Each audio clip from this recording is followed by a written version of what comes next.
When we talk about blood, we have to remember that blood is a connective tissue, so it has a high level of an extracellular matrix, which is essentially the blood plasma. So, blood is made of plasma and then also of cellular elements. Let's say these are the cells down here. Right? And we have to remember that the plasma is mostly made of water, but it does have some other stuff in it. It does have ions in it. It has some vitamins in it. It has some gases in it, like oxygen and carbon dioxide, right? And then it also has organic molecules or organic substance.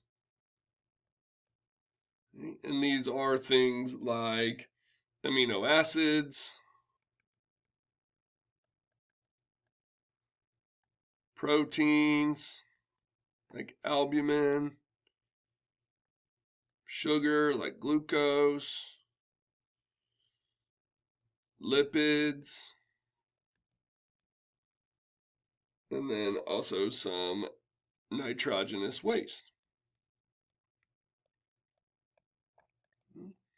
Now, with the cells, or what we call the formed elements, there are obviously red blood cells, right? Or erythrocytes, okay? And then we have our white blood cells, okay? And then lastly, we have the platelets. Okay? So our white blood cells can be broken up into our lymphocytes, right, which produce the immune response, specific immune response. We have monocytes, which differentiate into phagocytes after they migrate into the tissues. We have neutrophils, and neutrophils ingest foreign substances, right? Like mainly against bacteria. You have eosinophils, which protect against pathogens and parasites, right? And then we have our basophils, which often are referred to as mast cells, and they promote inflammation. Okay? And so those are all the different components of blood. Right? So blood and these blood cells, all sort of the cells stem from a precursor cell. So we start with a pluripotent hematopoietic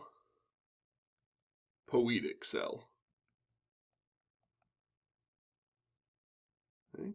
And so this cell basically can become a variety of different things. So it can differentiate into a lymphocyte. And this differentiation is controlled by specific molecules known as cytokines and interleukins.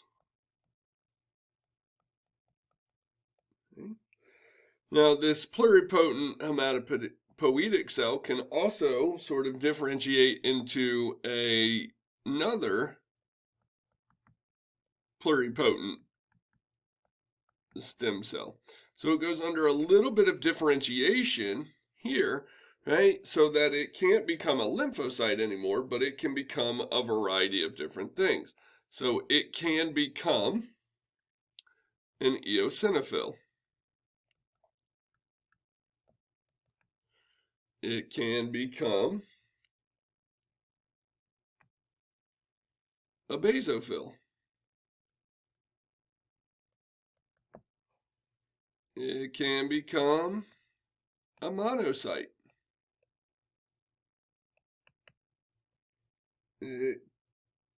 So the cell that sort of goes with a monocyte, similar pathway is going to lead to our neutrophil. It can become a megakaryocyte, which then breaks off little chunks, which are our platelets. Or it can differentiate into an erythroblast, then to a cell called a reticulocyte, which then becomes an erythrocyte, a red blood cell. Okay? Now, each one of these things is sort of controlled by something a little different. So your white blood cell, or the production of your white blood cells, this is known as leukopoiesis.